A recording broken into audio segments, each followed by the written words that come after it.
So LeBron, I believe, flew in day of game, right? And then held a press conference. He just basically got it all out of the way in one day, is what it sounds like. All-Star day. All-Star day for LeBron. He had this to say about his Laker future or his end of career path in his press conference. Very happy being a Laker the last 6 years, and hopefully it stays that way. But I don't have the answer to how long it is or which uniform I'll be in. Hopefully it is with the Lakers. It's a great organization and so many greats, but we'll see. I don't know how it's going to end, but it's coming. So you want to interpret that for me? What do you got? I want to be a Laker if the Lakers do the things that make me happy. What are those? Make the right deals that upgrade the roster around me and Anthony Davis that put us in championship contention every single year. There's no doubt he was disappointed by the Lakers' decision to stand pat at the deadline. This is not a championship team. It might not even be a team that escapes the play-in. I know they're playing good basketball right now, but a lot of that good basketball is predicated on the play of D'Angelo Russell, who has been outstanding for the last couple of months. Can that continue over the next 2 months and into the playoffs? We've seen a mixed bag of results from D'Angelo Russell in the past. What LeBron is looking for, if you want to fast forward to this offseason, is for the Lakers to go big. The Lakers can trade as many as 3 first-round picks this summer. They've got some contracts they can move, particularly Russell, Rui Hachimura, movable contracts. They can go out there and get another star. They swung and missed at a guy like DeJounte Murray. They'd like to take a swing at Trae Young, I know, this summer. That, to me, is going to be what LeBron wants to see happen right around draft night. He's got an opt-in for that $50+ million contract for next year. I think LeBron wants to see results before draft night, before making any decisions as to how to opt in. Why wouldn't that be something the Lakers would be into as well? I mean, don't you think LeBron finishing with the Lakers and having, even though he says he's 50-50 on a farewell tour, I could probably see a farewell tour. There's going to be a farewell tour before the farewell tour. Oh, look, it's not. Kobe had a farewell tour. I mean, a lot of guys have farewell tours. But what I'm saying is that this dovetails into what the Lakers normally love, which is we are the franchise with all the trophies and the most famous players and the best players of all time. Certainly, they love a ceremony. Okay, they're great at ceremonies.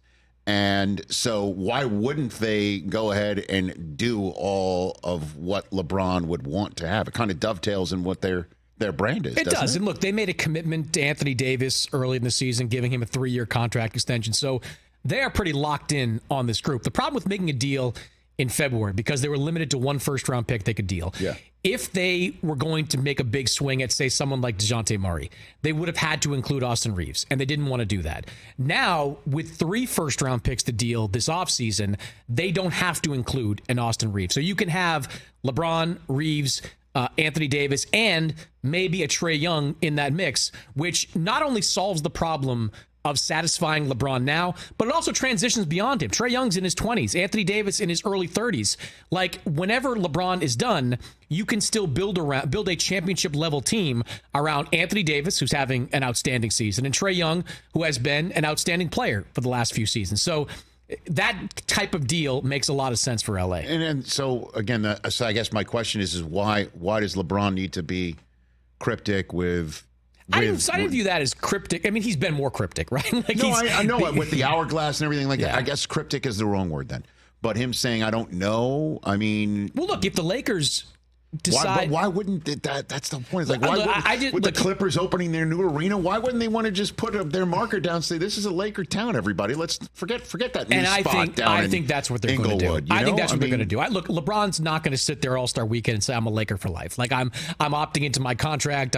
Got it. Somebody already asked him a couple of weeks back if he had any idea what in New York, if he knew what he was going to do next summer. He said, no. Look, he's trying to keep his options open, and he's trying to exert maximum effort on the Lakers. If you follow LeBron's career, this is what he has done every step of the way. Cleveland, Miami, Cleveland again, and now in Los Angeles.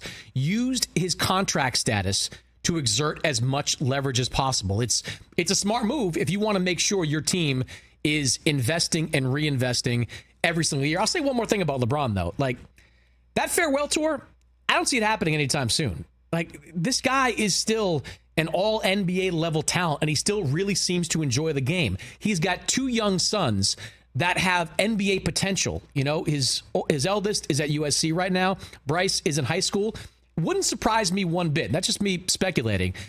For LeBron to kind of sit back and say, you know what, let's see if Bryce can make the NBA. And let's, wait that out. As long as he's healthy, playing at this level, and enjoying himself, which he seems to be doing, there's no reason for him to walk away. So I think we're talking early 40s, maybe even mid 40s before LeBron hangs him like up. a Tom Brady situation? Why not? If you're still playing at that level and you're still competitive and you're in a city and an organization that you enjoy, why walk away? Catch the Rich Eisen Show every single day on the Roku channel, 12 to 3 Eastern, for free.